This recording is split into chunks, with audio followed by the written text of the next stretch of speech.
राहुरी शक्ती प्रदर्शन, अक्षय कर्डिले यांचा उमेदवारी अर्ज दाखल, विजय मेळाव्यात गर्दीचा सागर. राहुरीत विजयाचा निर्धार, अर्जानंतर मेळाव्यात उसळला उत्साह. अहिल्यानगर जिल्ह्यातील राहुरी विधानसभा पोटनिवडणुकीत आज मोठी राजकीय घडामोड पाहायला मिळाली.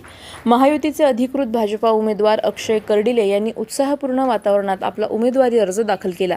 यावेळी स्वर्गीय शिवाजीराव कर्डिले यांनी घातलेला विकासाचा पाया पुढे नेत राहुरीच्या सर्वांगीण विकासासाठी कटिबद्ध असल्याचे त्यांनी स्पष्ट केले. अर्ज दाखल केल्यानंतर आयोजित करण्यात आलेल्या विजयी निर्धार मेळाव्याला प्रचंड प्रतिसाद मिळाला.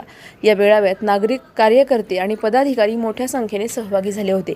या प्रसंगी विधान परिषद सभापती राम शिंदे, भाजपा प्रदेशाध्यक्ष रवींद्र चव्हाण, मंत्री राधाकृष्ण विखे पाटील यांच्यासह अनेक मान्यवर उपस्थित होते. राहुरीच्या विकासाला नवी गती देण्याचा निर्धार यावेळी व्यक्त करण्यात आला असून आगामी निवडणुकीत विजयाचा विश्वास व्यक्त करण्यात आला. अधिक माहितीसाठी स्टार इंडिया 1 न्यूज पाहत रहा. चॅनलला सबस्क्राईब करा आणि अशाच अपडेट्ससाठी बेल आयकॉन दाबा.